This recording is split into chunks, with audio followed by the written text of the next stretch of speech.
My name is Jordan Payton. I'm 37 years old, and until 4 days ago, I was a senior partner at a logistics firm in downtown Chicago. Until then, I believed what most people believe, that tomorrow will look like today, that America is too strong to truly fall, and that God watches from a distance, but doesn't interrupt the systems we trust. I used to think faith was something personal and quiet, something that didn't interfere with infrastructure, politics, or the stability of nations. I was wrong. On February 28th, 2026, I died. What I saw during those 21 minutes shattered every comfortable assumption I had about faith, America, and what is coming in the next 8 months. Now I'm the man trying to warn you that 7 specific American cities are about to become death traps, and Jesus himself showed me exactly which ones. The night started late. I was alone in my office on the 42nd floor, finishing the quarterly projections for our shipping routes. The city lights were spread out below me like a sea of diamonds. I remember reaching for my coffee when a sudden searing pressure clamped down on my chest. It felt like an invisible hand was crushing my heart. I tried to reach for my phone, but my muscles refused to move. I slumped back into my chair, the darkness of the office closing in as my vision tunneled. The last thing I saw was the blinking cursor on my laptop screen. Then silence. The transition wasn't a fade, it was a sudden arrival. One moment I was staring at the glowing text on a monitor, feeling the cold sweat of a dying man, and the next I was standing on a surface that defied every physical law I had spent my career managing. In logistics, you understand weight, friction, and the solid nature of the world. But here, the ground felt more solid than granite while looking like it was woven from pure liquid light. It was crystalline, shimmering with colors that don't exist in our visible spectrum. I looked down at my hands. I was still Jordan Payton. I was wearing the same charcoal suit I'd put on that morning, the fabric still bearing the subtle wrinkles from a long day of meetings. I even touched the faint ink stain on my thumb, a small reminder of a faulty pen that had leaked during a board session. But the exhaustion that had been my constant companion for 10 years was gone. I looked around and saw a landscape that seemed to be the source material for everything beautiful on Earth. There were mountains in the distance, but they didn't look like rock or tectonic upheaval. They looked like solidified glory, for lack of a better term. They radiated a golden white hue that didn't hurt my eyes. Instead, it seemed to nourish them.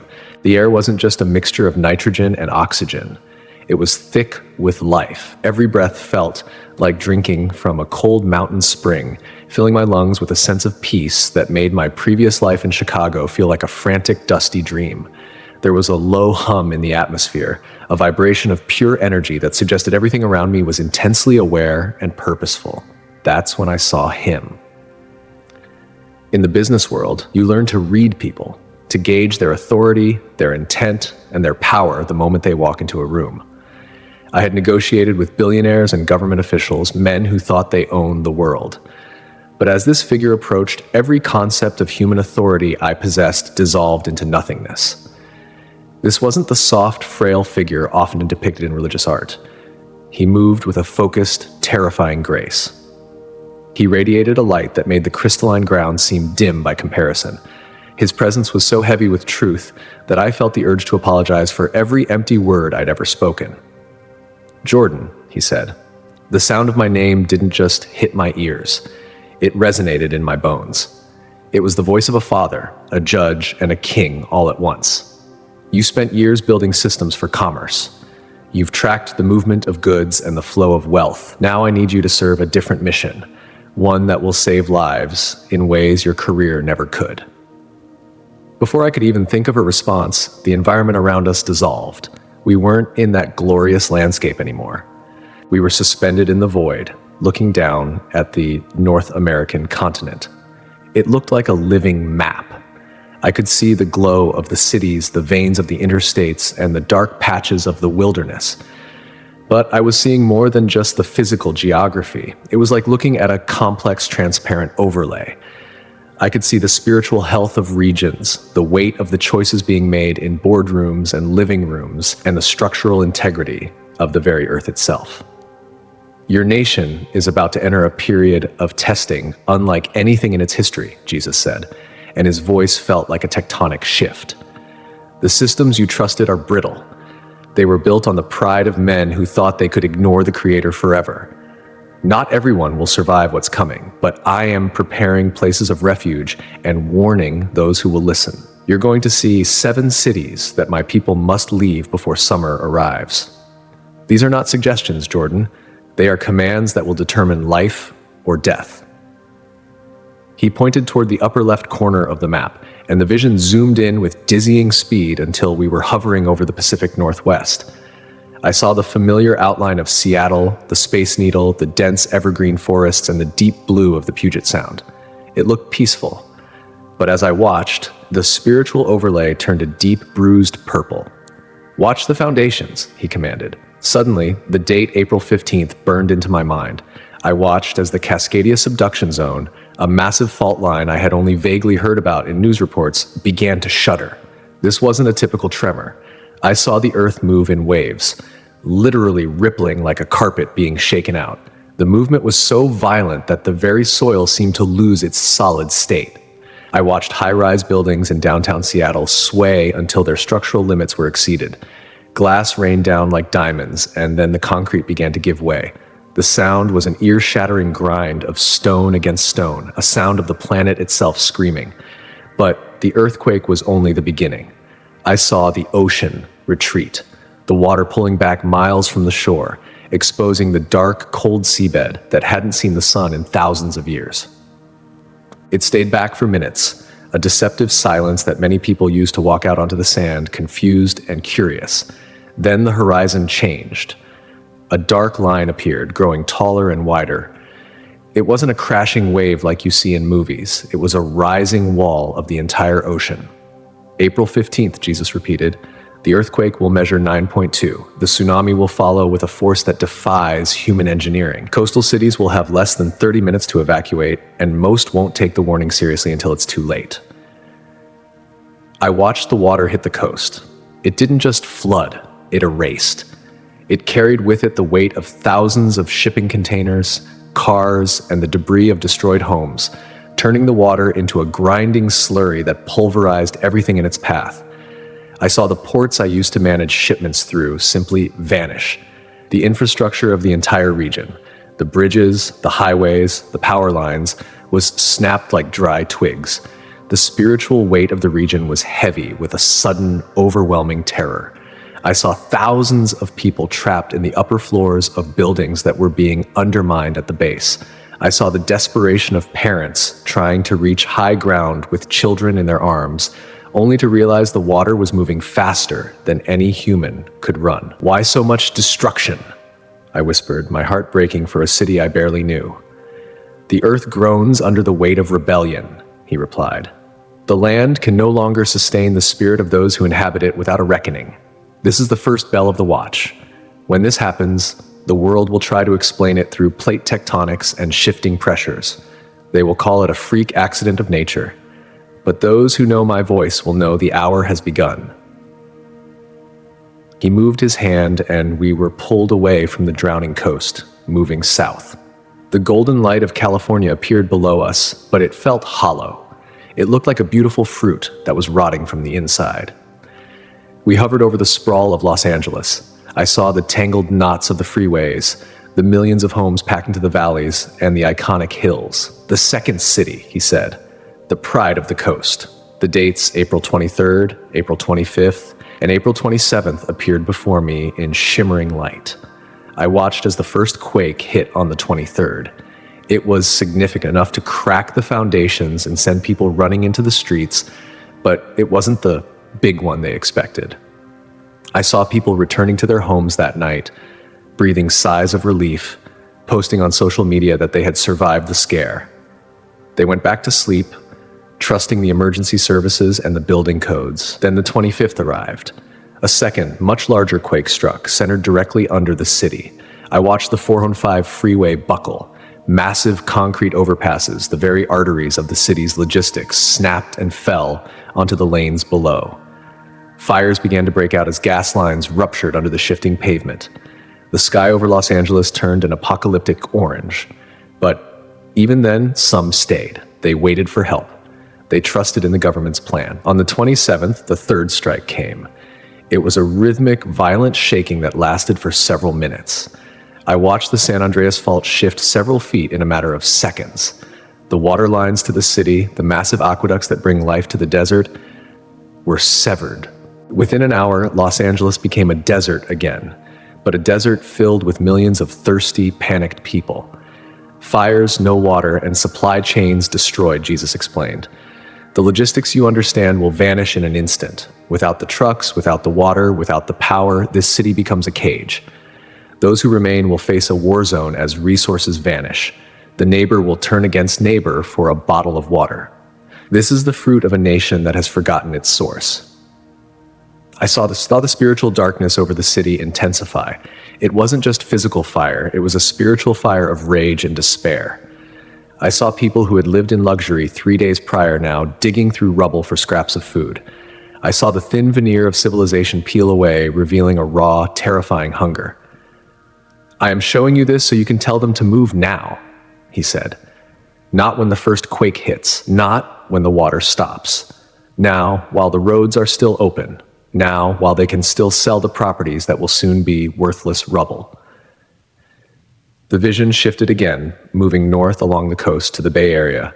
San Francisco appeared, its bridges spanning the water like silver threads.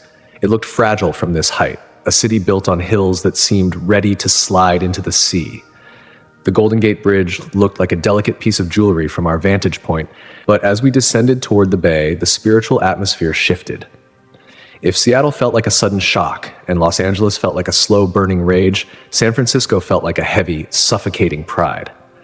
I saw the city as a series of layers, like a complicated map of systems I used to manage. I saw the tech hubs, the massive servers, the concentrated wealth, and the spiritual threads that bound them all together. These threads looked like iron chains, heavy and dark, pinning the people to their earthly possessions. On May 15th, Jesus said, his voice cutting through the wind that wasn't really wind, "The hills will betray those who built upon them." I watched as a seismic event, different in nature from the ones in the South, hit the Bay Area. It wasn't just a shaking. It was a rhythmic pulse that seemed to come from deep within the Earth's crust. I saw the phenomenon known as liquefaction, but on a scale that shouldn't be possible. In my logistics training, we studied how certain soils could act like liquid during a quake. But this was something else. I watched entire neighborhoods in the Marina District and parts of the East Bay simply sink. The ground didn't just crack, it turned into a thick, swirling soup. I saw the Bay Bridge and the Golden Gate snap. These weren't just bridges, they were the primary arteries for the movement of people and goods. I watched as the steel cables, as thick as redwood trees, whipped through the air, slicing through anything in their path. The cars on the spans were tossed into the cold water below like toys. But the most terrifying part was the isolation. Because of the geography, the city became an island of ruins in an instant. I saw millions of people trapped on a peninsula with no way out, no fresh water, and the ground beneath them still shifting like the surface of a boiling pot. "This is the third city," he said, his eyes filled with a deep, haunting sorrow. They believed their innovation could outpace my laws. They thought they could build a kingdom of light without the source of light. When the ground turns to water, where will they stand? I have called to them through the beauty of the hills and the vastness of the sea, but they worshiped the creation and ignored the creator. The vision intensified. I was suddenly inside one of the high-rise apartments overlooking the Embarcadero. I saw a young couple, perhaps in their late 20s, staring at their phones as the first tremors began. They weren't looking at the exit. They were trying to capture the moment for a world that was about to go dark. I felt their confusion turn to a cold, paralyzing fear as the floor beneath them began to tilt at an impossible angle. I wanted to reach out to tell them to run, but I was just a witness. I saw the spiritual weight of their choices, the pursuit of status, the rejection of anything eternal, clinging to them like lead weights as the building began its slow, agonizing collapse into the bay. Before I could process the horror of San Francisco, the scene blurred and accelerated. We were moving east across the vast plains of the country until the jagged skyline of Manhattan rose up to meet us. New York City, the center of the financial world, the place where the logistics of global wealth are decided every second of every day. To me, this was the heart of the machine. The fourth city of warning, Jesus said. The date June 9th appeared in the air, glowing with a soft, ominous light. I watched the Atlantic Ocean. It wasn't a storm. There were no dark clouds or screaming winds. The sky was actually quite clear, but the water began to rise. It wasn't a wave. It was a relentless, silent surge. It was as if the very basin of the ocean had been tilted. I saw the water creep over the seawalls, flowing into the streets of Lower Manhattan with the steady purpose of a predator. This is not a storm they can recover from, he explained. This is the sea reclaiming what was never meant to be a permanent throne for Mammon.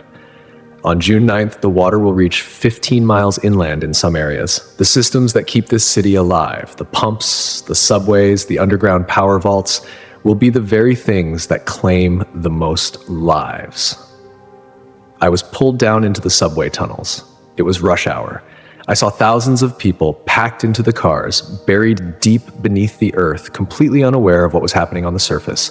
I watched as the water began to pour down the stairwells and through the ventilation grates. It happened so fast. One moment, the passengers were complaining about delays. The next, they were standing in freezing salt water that was rising by the inch every second. I saw the power flicker and die, leaving them in a tomb of darkness and rising tides.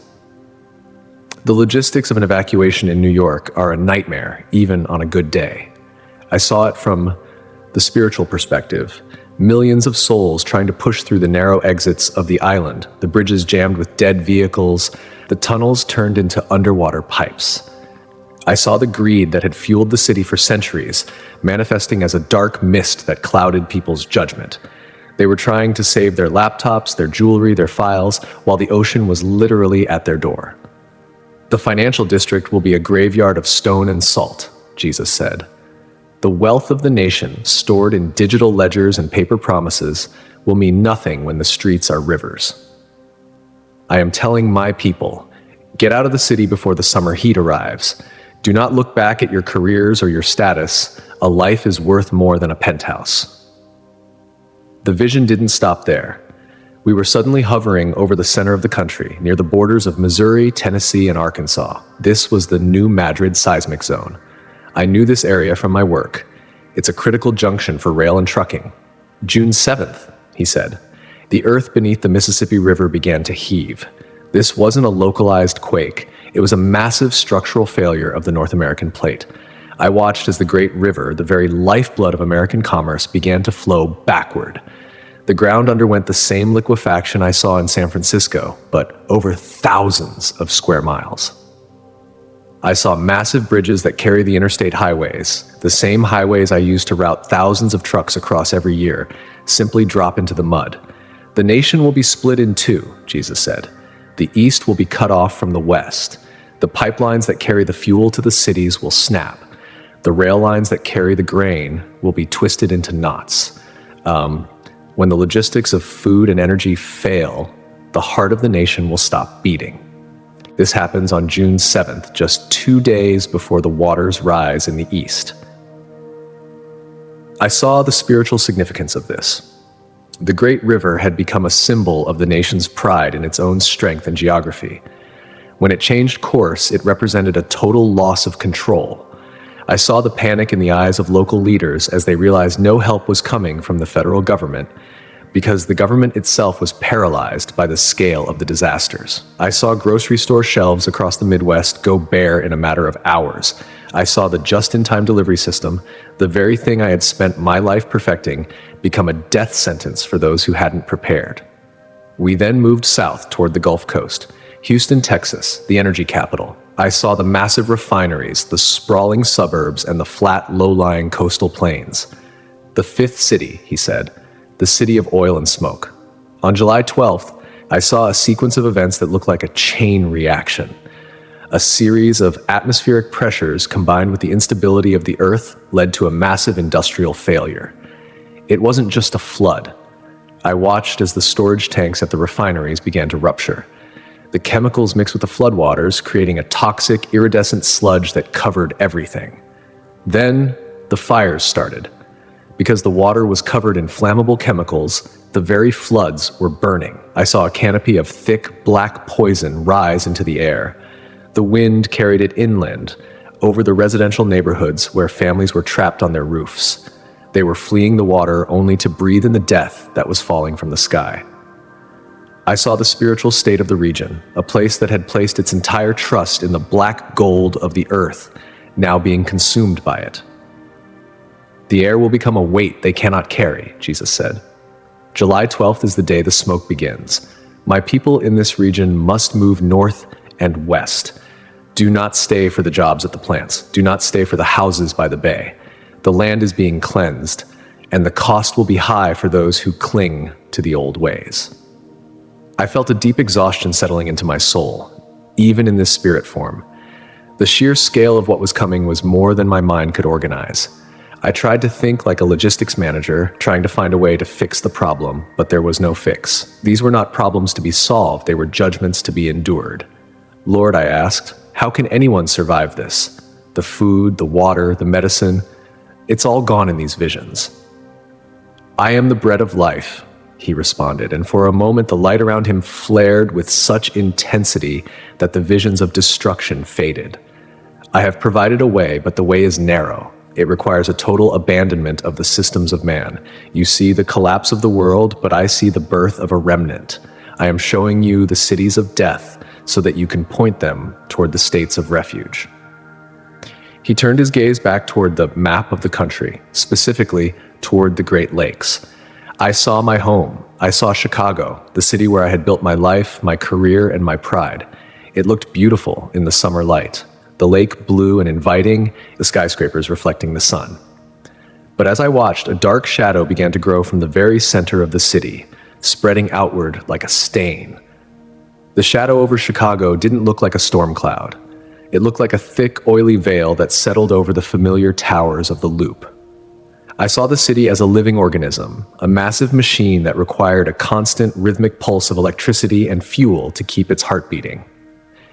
In my career, I had studied the just-in-time supply chain, the way our city survives on a razor's edge where food and water are only ever 3 days away from running out. August 3rd, Jesus said, his voice a low rumble that vibrated through the crystalline floor. The sixth city, my home city, Jordan, but a city that has turned its back on the hand that feeds it. I watched as a heat wave of unprecedented intensity gripped the Midwest. The temperature didn't just rise, it pressed down on the city like a physical weight. I saw the power grid struggling, the invisible lines of energy glowing red hot as millions of air conditioners strained the system. On August 3rd, I saw a single failure, a transformer in a substation, trigger a cascading collapse. Because of the heat and the lack of maintenance, the fail-safes didn't hold. I watched the lights of Chicago blink out from the Gold Coast to the South Side in a matter of seconds. Without electricity, the water pumping stations went silent. I saw the massive intake pipes in Lake Michigan stop pulling. Within 6 hours, the pressure in the city's faucets dropped to a trickle. Within 12 hours, the water was gone. I saw the reality of 3 million people trapped in a concrete furnace. I watched as the logistics of survival failed.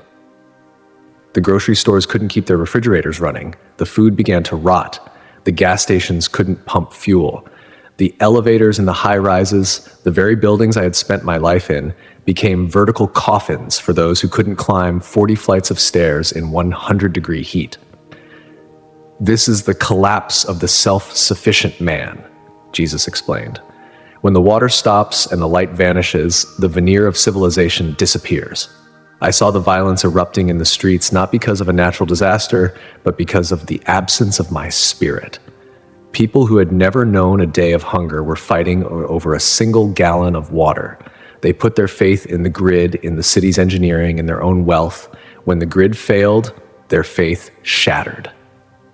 I saw the spiritual layer of Chicago. It was a grid of cold, gray light, disconnected from the life-giving energy I had felt in the mountains of glory. I saw the desperation of the people I used to work with, men in expensive suits now wandering the streets with hollow eyes, realizing that their bank accounts were just numbers on a screen they could no longer access. "Move them out, Jordan," he said. The cooling breeze of the lake will be a memory. Tell them to seek the high plains and the mountains where the water flows from the earth, not from a pipe controlled by men. The vision shifted one last time, pulling us far to the southeast. Miami appeared below us, a shimmering jewel of white sand and turquoise water, but the spiritual sight revealed a different story. The ground beneath the city looked like Swiss cheese. The limestone foundation was porous, fragile, and saturated with salt. The seventh city, Jesus said, September 20th. I watched as a massive pressure system in the Atlantic pushed a wall of water toward the Florida coast.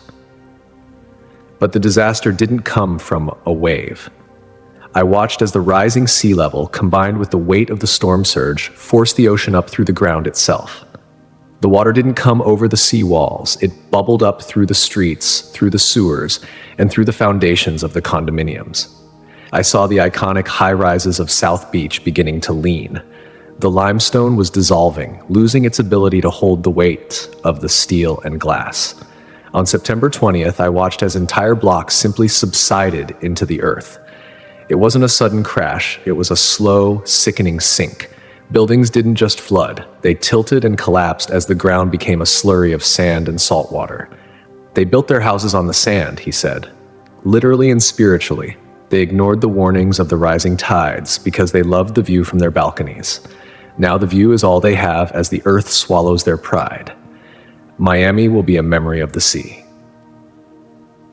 I saw the panic in the Florida Keys. The single highway out of the islands jammed with cars that couldn't move as the water claimed the asphalt. I saw the spiritual weight of the region, a place of constant pleasure and temporary joy, being swept away by the eternal reality of the ocean. The seven cities are the markers, Jesus said, but the spiritual battle is nationwide. Look at July. The vision shifted to the month of July. I saw the chaos from the earlier disasters. The quakes in the west, the flooding in the east, the split in the Midwest had created a nation of terrified, broken people.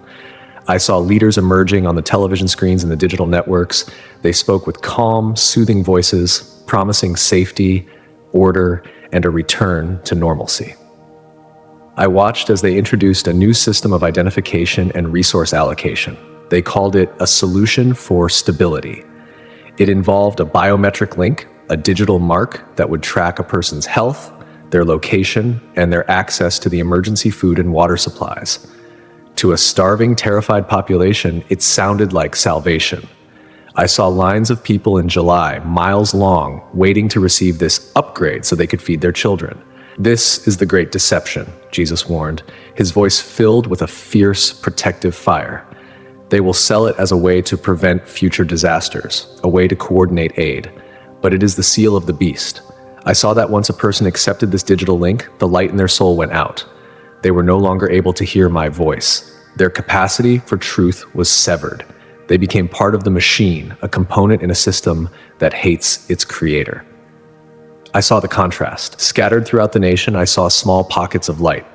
These were the refuge states: Montana, Wyoming, Idaho, North Dakota, South Dakota, Alaska, and Utah. These were the people who had heard the warning in March and acted. I saw families living in simple homes, growing their own food and generating their own power through the sun and the wind. They weren't living in luxury, but they were living in peace. I have commanded my people to gather 7 essential items, he said. Water filtration, for the streams will be troubled. Solar power, for the grid will be gone. Heirloom seeds, for the earth must be replanted. Medical supplies, for the hospitals will be closed. Communications that do not depend on the towers of men. Tools for the hand, not the machine. And most importantly, my word, written on the heart and on the page. I saw these communities in the refuge states. They were sharing their resources. They were training each other. They were praying together. When the spiritual deception arrived in July, they didn't even look at the screens. They knew the truth. They were the remnant that would carry the light through the dark months ahead. Jordan, Jesus said, turning to me as the vision began to dissolve, you have seen the end of the world you knew. You have seen the failure of the logistics you trusted. Now go back and tell them the date is March 15th. 10, that is when the sequence begins. That is when the first domino falls. You have days, not years. The refuge is ready, but the door is closing. I felt the pull of the office again. The crystalline ground faded, replaced by the dark carpet of my 42nd floor suite. The air of glory was replaced by the stale, recycled air of the ventilation system. I felt the sharp, agonizing pain in my chest return for a final second before my heart began to beat again. A slow, steady thud that felt heavy and cumbersome. I opened my eyes. The cursor on my laptop was still blinking. The city lights of Chicago were still sparkling outside my window, beautiful and oblivious. I looked at my watch. It was 11:43 p.m. I had been dead for 21 minutes. I sat there for a long time, the ink stain on my thumb a silent witness to the reality of what I had just experienced. I knew what I had to do. I couldn't go back to the board meetings. I couldn't go back to the shipping schedules. I had been given the ultimate logistics mission, moving the people of God from the cities of death to the places of life. The calendar on my wall shows March 4th. The sequence Jesus showed me begins on March 15th. That is only 11 days away. Once it starts with the rupture in the Northwest on April 15th, the cascade becomes unstoppable. You have 11 days to make decisions that will determine whether you're positioned for survival or caught in the chaos. I don't know if you'll believe me. I don't know if this testimony will reach the people who need to hear it most. But I've delivered the warning I was sent back to share. What you do with it now is between you and God. Just remember that when the ground starts shaking in the Pacific Northwest in less than a month, someone tried to tell you it was coming. Someone died and came back specifically to give you time to prepare. The refuge states are waiting. The timeline is set, and your decision about what to do with this information will matter more than any choice you've made before. I'm grateful you stayed with me through this entire testimony. If you've listened this far, I believe it's because something inside you recognized that this message matters. If you feel led, write a comment and tell me what nation or city you're watching from. I want to pray specifically for the places represented here. If this message spoke to you, follow the channel and enable notifications so you don't miss what I'll be sharing next. And please send this to a few people you care about. A simple share can open someone's eyes, strengthen fading faith, and guide a searching heart back to Christ.